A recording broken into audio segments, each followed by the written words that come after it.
Hello friends, बुकिपीडिया पर आप सभी का स्वागत है। आज हम बात करने वाले हैं how to break up with your phone by Catherine Price book के बारे में। कमल एक 33 साल का सॉफ्टवेयर इंजीनियर मुंबई में अपनी छोटी सी अपार्टमेंट में रहता था। उसकी जिंदगी वही थी जो आजकल के ज्यादातर मिलेनियल की होती है। काम कुछ कितना जरूरी हो चुका है, पर एक दिन उसका बॉस उसे एक प्रोजेक्ट पर फीडबैक देते हुए बोला, कमल तुम डिस्टर्ब लग रहे हो, तुम्हारी प्रोडक्टिविटी डाउन हो रही है। Is everything okay? कमल ने सिर्फ हाँ सब कुछ ठीक है कह दिया, पर अंदर ही अंदर उसे एहसास हुआ कि शायद सब ठीक नहीं है।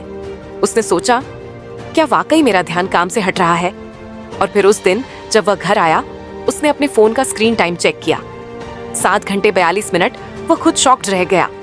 उसी रात उसने ऊपर रैंडम एक वीडियो देखा, how to take control of your life in 30 days.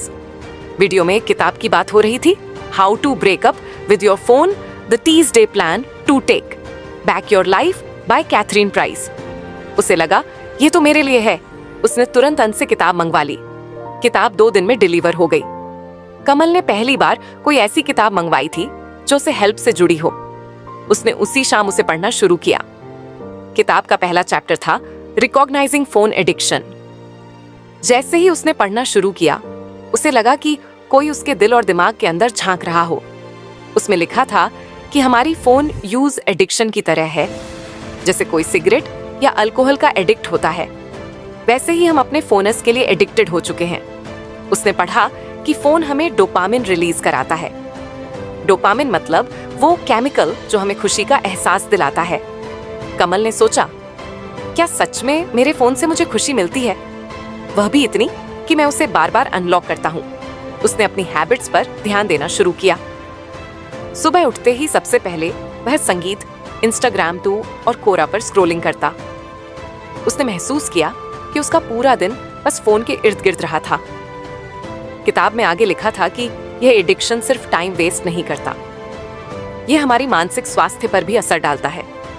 Bar bar notification check करने की आदत हमें अनिश्चित बनाती है।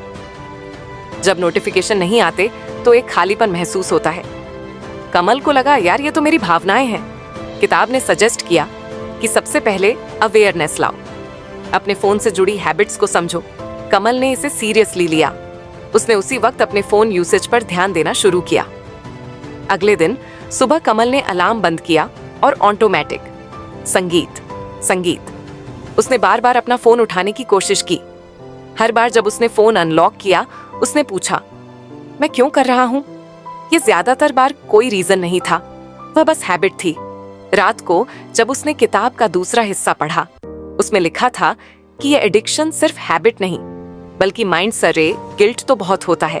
हर बार जब मैं 20 मिनट संगीत, इंस्टाग्राम 2 घंटे तक सिर्फ ऑब्जर्व करो, कोई बदलाव मत करो, बस देखो कि तुम अपना फोन कैसे यूज करते हो।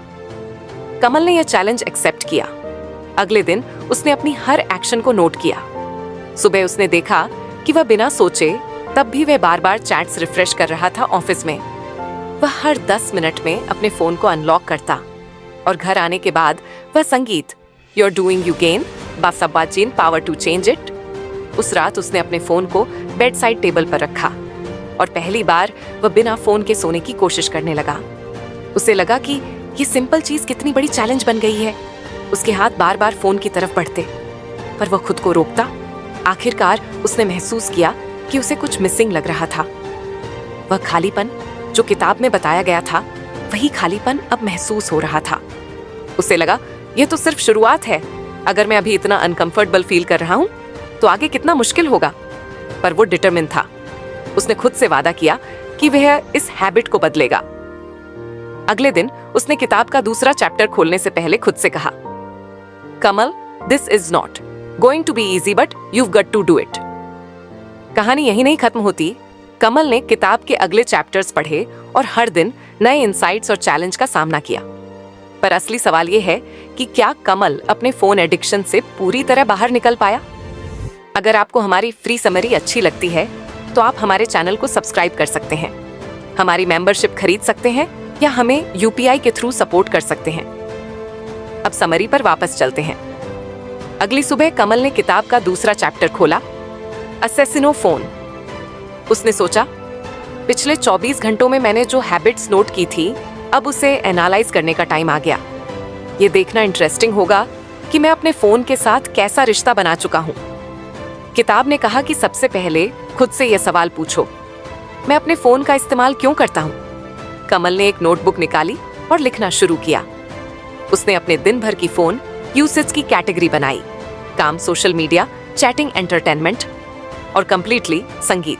पर 1 घंटा 50 मिनट एंटरटेनमेंट, यूट्यूब 2 घंटे और संगीत माइंड सुमो पर हो। लेकिन प्रोडक्टिव काम तो बस आधा घंटा कर रहे हो। उसे पहली बार महसूस हुआ कि उसका फोन उसके काम का टूल कम और डिस्ट्रक्शन का सोर्स ज्यादा बन गया है।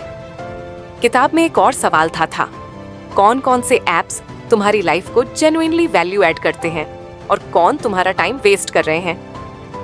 कमल ने इसके बारे में सोचना शुरू किया। gmailrupi.com। संगीतायत संगीत समझना होगा कि कौन से मेरे लिए जरूरी हैं और कौन से सिर्फ